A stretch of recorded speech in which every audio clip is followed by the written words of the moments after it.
it's me, Desiree. I'm back with another video today. And so, as you probably see from the title, this video is going to be about a man who can't receive help, cannot receive a wife, right?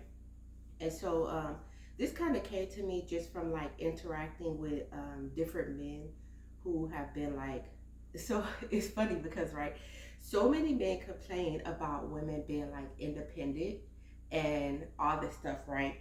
And so, but they don't realize that there are a lot of men out there who have that same mindset, right? Like, they don't want to be helped. They don't like, women putting in any advice or giving them any advice or anything like that. They don't even like accountability a lot of times. They don't like men telling them to. It's kind of weird, right? But for the most part, they struggle with like receiving help in any kind of way, right?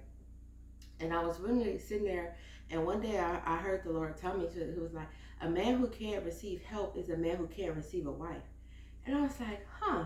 And so that's what kind of where this came from, right? And so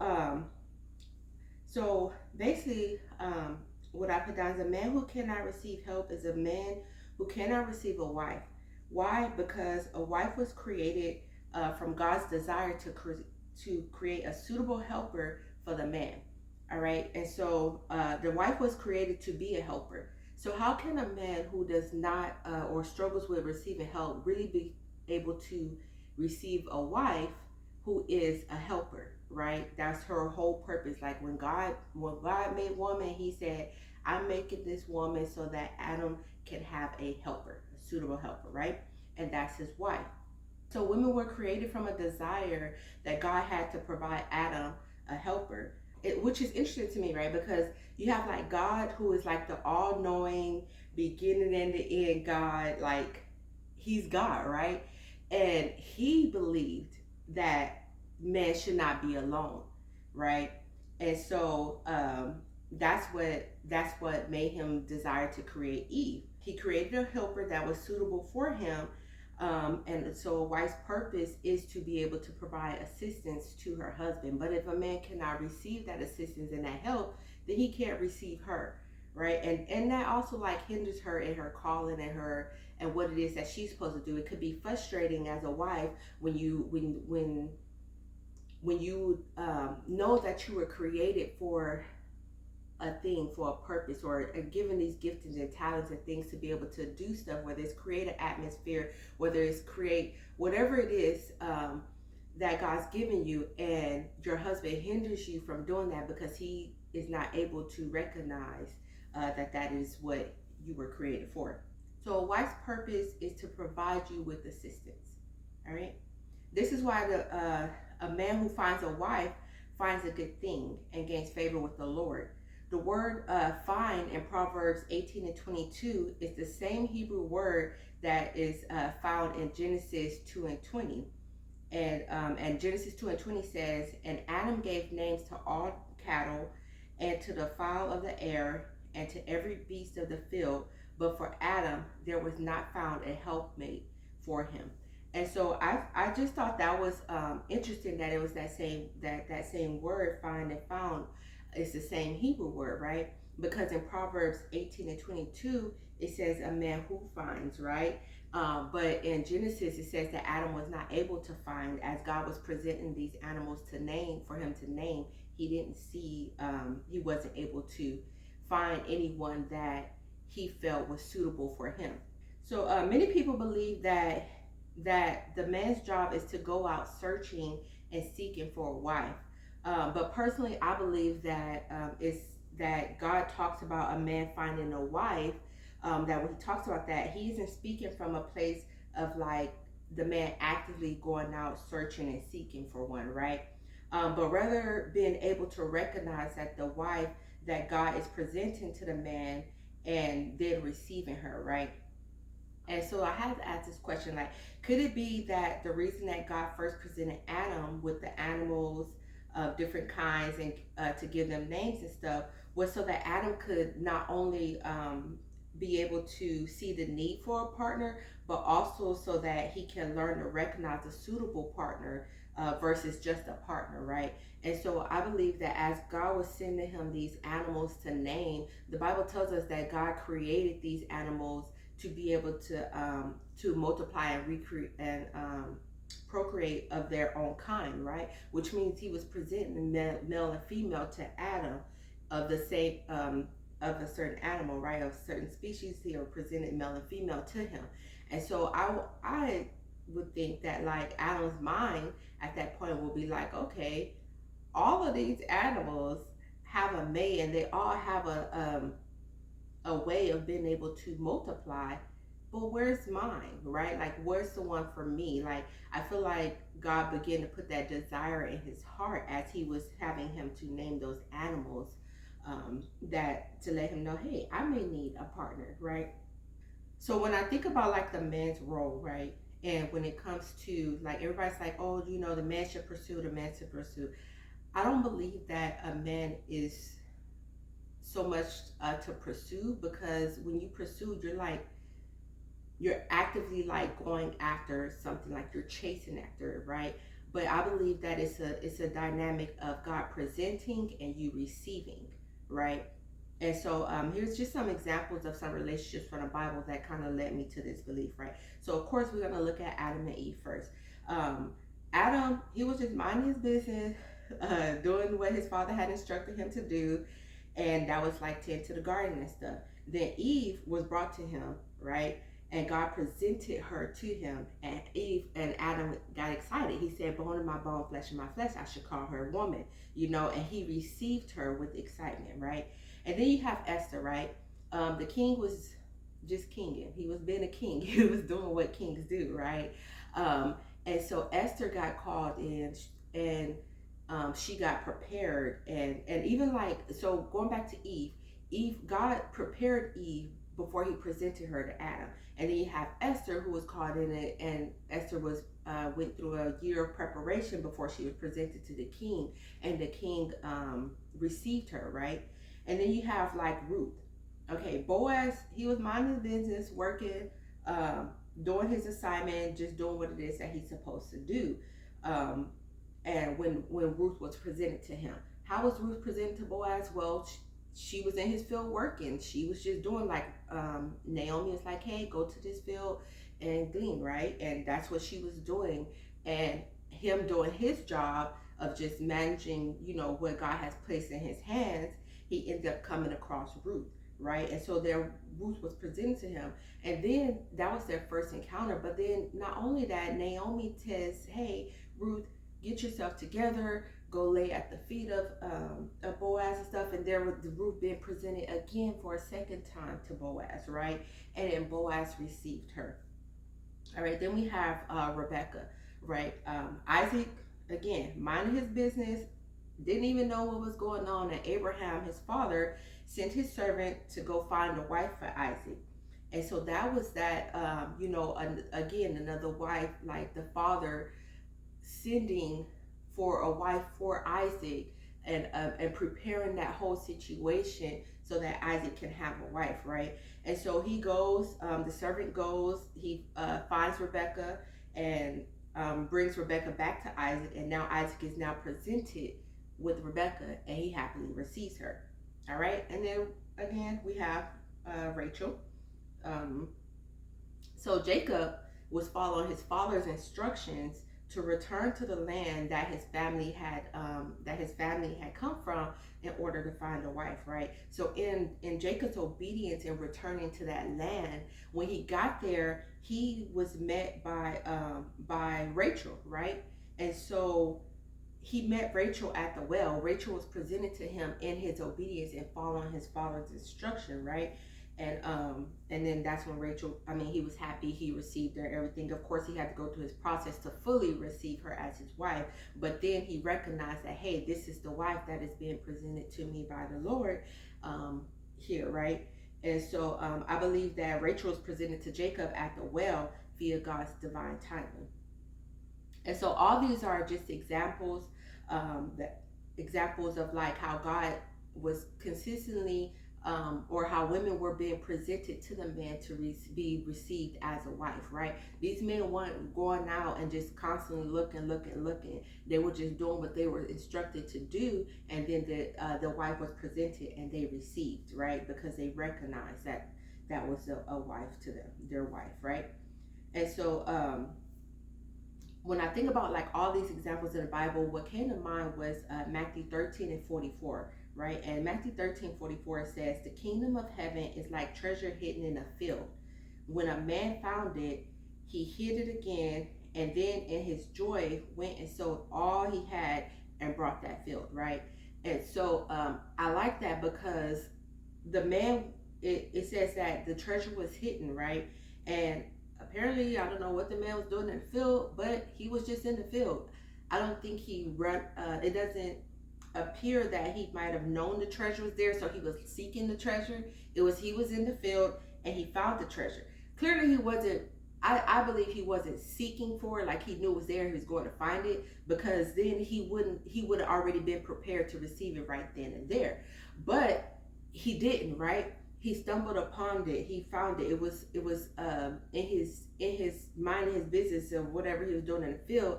He saw this treasure, and so then he went back and he prepared and he sold everything he had so that he can buy it, right? When we look at like men pursuing, it should be more of the pursuit is in the receiving, I guess, if that makes sense, right? It's once this wife has been presented to you, and you now know, like, hey, I think this is a wife, right? That's when you receive, and you receive your good thing, right? So then I came across like two other things, like men who actively pursued women, right? Like who went after, followed them and everything, right? So then we look at David with Uriah's wife, right? He saw her, he desired her, he wanted her, he sent for her, summoned her, and ended up getting her pregnant and all that stuff. That wasn't his wife, right? And then and it was because he became lustful after her. And then, like father, like son, you have Amon, which was David's son, and I think that's how you say his name. It's Amnon or something, right? And so he was one of David's sons, and he became very lustful after his half sister, and so he summons her, and then he rapes her, right? And so when these are just two examples where I feel like the actual, like, a man actively pursuing a woman in the sense of like from a lustful place, or like just really really wanting, can be detrimental, not just for the woman but for the man too. And so I feel like it's important to allow God to present the woman to you and then move forward from there. All right. So what are some of the consequences of mishandling a woman? Of course, a man who cannot receive help struggles with being able to receive the wife, which means he's gonna either knowingly or unknowingly mishandle this woman. And so 1 Peter 3:7 says, "In the same way, you husbands must give honor to your wives. Treat your wife with understanding as you live together. She may be weaker than you are, but she is your equal partner in God's gift of new life. Treat her as you should, so your prayers will not be hindered." All right. So it's important to note that when God gives you a wife, well, first you got to recognize that there's a difference between a wife and a married woman, right? And so when God gives you a wife, he's now entrusting you with his daughter. The reason a man receives favor from the Lord when he receives the wife that God is presenting before him is because a wife was not created to stand alone. Okay. If that was so, God would have created Eve at the same time he created Adam from the dust. But instead, he felt the need to shape, form, and prepare Eve after creating a foundation for life with Adam, right? So God first created Adam, created a foundation of what life should look like, what he should be doing, and their relationship and stuff. And then he created Eve, right? And so because a wife was created to add to and assist the man in his calling, she doesn't have a standalone vision. She has a complementary vision. And so I'm going to make another video about that, about two visions and stuff in a relationship. And then I'll, post it and let y'all know. And so God kind of gave me this example. One, I love cars. I kind of grew up around mechanics, kind of like helping out working on cars. At one point, I was going to go to school to be a mechanic, but it didn't work out that way. But I find working on cars relaxing. I don't like the electric stuff. But anyway, so God gave me this I guess analogy like with the car engine and the transmission. When it comes to like a car, right? Technically, a car's engine can be started and ran without a transmission, but the car won't be able to drive. You won't be able to like drive the car anywhere, as the transmission is necessary to be able to is the sorry as the transmission is necessary to transfer power from the engine to the wheels. And so, therefore, it's not really recommended to operate a car without a transmission, because even though it will start up and it will go, you can't really do much because you need the transmission to make the wheels go, right? And so, when it comes to a transmission, though, right, a transmission cannot function without an engine, because the engine is what provides the power that the transmission needs. It's like this with a woman's covering, right? A woman's covering is like the engine to her transmission, right? And a wife is like the transmission the husband needs for his car. And so that's why men and women are to coexist. Why the husband and wife has to work together, because they need each other in order to function. The husband needs the wife to be able to move forward in the things that God has at a greater speed, and the wife needs the husband to even just be able to function fully in her purpose, because she was created to be a help. So everything that God has placed in her was for the purpose of complementing something, right? It's to add on to something. It's not a standalone thing. This is why, like, when you see in the Bible, you always see women that they have a covering, right? And so it's either going to be like their father as their covering. Like Tamar had her brother as her covering. You have the husbands that are the wife's covering. You see Esther had her cousin Mordecai as her covering until she ended up with the king, etc. Like, it's always the women and the girls are always under somebody's covering, right? For that reason, God created it like that by design. And so we even see, like, with Naomi, Naomi was standing in as a covering to Ruth after all the men in the family had died. And so the interesting is, Naomi tried to send Ruth back to her family, but Ruth was like, no, I want to stay with you. I want to serve your God and all that stuff. And so because of that, Naomi became kind of like Ruth's covering, but Naomi was covered by God. So ultimately, both women were ultimately under the covering of God.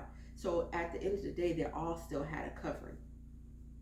So men, when God gives you a wife, he is now trusting you to cover her with his guidance. Because after all, she was prepared for you as a gift from him. And so when God presents a wife to you, he's expecting you to cover her, but he's going to show you how to cover her. He's going to show you how to receive her. He's going to show you how to do all those things, because he prepared her for you, right? This is why it's important to have God in the middle of the relationships. And so when you happily receive her and do right by her, your prayers are answered because you have found favor with the Lord. Favor means approval, support, and liking for someone or something. It also means an act of kindness beyond what is due or usual, right? And so I always wonder, like, why I would see like men that would get married, and then it just kind of seemed like as soon as they get married, like their careers, their things, like their life just start taking off. Like, and I'm like, that is so interesting, as I just kind of watched it over the years, like, you know, but now I understand why, because when they received the wife that God presented to them, they ended up getting favor, and they also ended up being able to get that kindness that was beyond what was due to them. This is why in 1 Peter 3:7, it says to treat her as you should, so that your prayers will not be hindered. A true girl dad, a true father who really loves their daughter and everything, they're not going to approve of, they're not going to like or support a man who is mistreating their daughter. Like, it's just not going down like that, right? So you can only imagine how God feels if a husband is not treating the daughter that he's given to him properly. That's why his prayers are going to be hindered. God's not going to want to hear from him because you're not treating the wife I gave you, my daughter that I placed in your care, the way that you should be treating her. And so, how do you receive a wife, right? There are three things that you will need to do to be able to receive a wife. First, you have to recognize, like I said earlier, that there's a difference between a wife and a married woman, right? Just because a woman has a ring, just because you give a woman a ring, doesn't necessarily make her a wife, right? A wife is really defined in like character and deed, how she carries herself, how she interacts, all this type of things. You'll know every man, the wife that God has for every man is gonna be different in the way that they carry themselves. But ultimately, there are gonna be some characteristics that are gonna show, that, like her mentality, right? It's mainly gonna be in the mentality of the woman and how she handles situations, things like that. That's gonna allow you to be able to recognize that she's a wife, right? And so, first you have to recognize that. And so it's also important to state that a woman can be a wife before she even meets her husband. And so, if you look, when I look back at Adam and Eve, right, God was shaping and forming Eve to be Adam's wife before he even presented her to Adam. And so my question came was like, well, did Eve become a wife before Adam received her or after, right? And in my opinion, I believe it was before, because God shaped and purposed her and prepared her for that role before he presented her to him. The next thing you'll have to do is to seek God for confirmation that that's your wife. Once you encounter a wife, and it's so funny because as a wife, right, someone who has been prepared to be a wife but has not stepped into marriage yet, you get a lot of people, or we get a lot of people, a lot of men that want to quickly try to claim you and snatch you up, right? Because they recognize that we're a wife, right? And so they try to snatch him up or whatever, right? So as a man, you have to go to God, right? And you have to confirm that, hey, is this even the wife that you have for me, God? Just because she's a wife in character and deed doesn't mean that she is the wife that God has shaped and prepared for you. If you don't identify if she is the one he prepared for you, you run the risk of trying to claim her for yourself and causing more damage than good. And so a lot of times, especially if a woman is a wife but she hasn't fully matured in that, she could go along with and begin to accept the men that come and try to call her wife, right? And what happens is when that relationship comes together, if she isn't the wife that God shaped and fashioned for you, then it's going to cause a friction because your purposes may not align and things like that, and it's going to cause you guys to pull apart. So though you both may be really great people, it's going to cause division in your home because y'all are not created for each other. All right, and so it's important to seek God to clarify that. And so I do want to state that, like, however, a mature God-fearing wife, she's going to automatically recognize whether or not you are the husband that God is presenting her to. When you get to a place of maturity in your walk and you're waiting with God, you know when God is presenting you to a man and when he's saying, "Hey, I want you to be here," right? And so she's gonna, if she's mature in that state, she will let you know if she recognizes that, hey, that you're a great man, you're amazing, you have qualities of a husband, but you're not my husband. You're not the one that God created for me. And so she'll let you know and communicate that, and then allow you that space to go on and find the wife that God created for you, because that's what's ultimately important, is finding not just a wife, but the wife that God has for you. The third thing, which is last but definitely not least, is once you get that confirmation that she is indeed the wife that God has prepared and presented to you, now you got to get instructions from God on how to happily receive her, right? And so, as you can tell from the Bible stories, this process kind of looks different from everyone. Boaz's process for receiving Ruth looks totally different than Isaac's, right? Okay, interesting enough, when I look back at all of those, the people in the Bible that I mentioned before, you see that like Eve, Esther, and Rebecca were all presented to their husbands and their husbands happily received, right? But then when you look at Ruth and Rachel, which is was given to Jacob and Boaz, there was a process they had to go through to receive their wife. So this is why I say that the process of receiving your wife can be different, right? Some it's just like he presents, and it's like yes, and you just take her.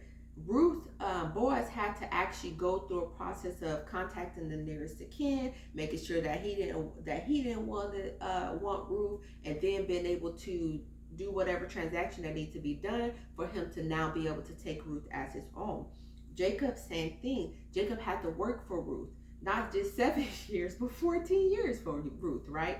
And so everybody's process in receiving a wife is going to be different, and so that's why it's important for once God confirms to you that that's the wife He's presenting to you, for you to go back and now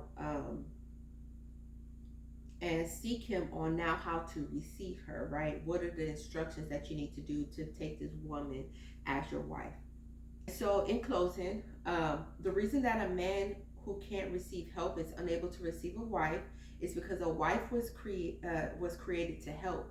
His inability to understand this will cause him to knowingly or unknowingly mistreat her when God tries to present her to him. And this could ultimately end up him fumbling her because of it.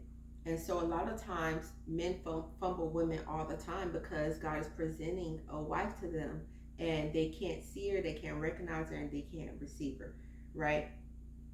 And so if you desire to have a wife, you need to be open to receiving help and wisdom from God on how to recognize and accept her and her role in your life. You have to know what her role in your life is and allow that woman to flourish in that role, right? Because that's what she was created for. She's created to complement your vision, the vision that God has given you. That's all for me today. Don't forget to like, comment, subscribe. Tell me y'all thoughts, any questions, anything like that. Leave it in the comments. I love to hear from you guys. Also, remember that change is gonna come, right? But like I always say, you've been graced for it. And so, yeah, that's it for me. You guys have a great day. Bye.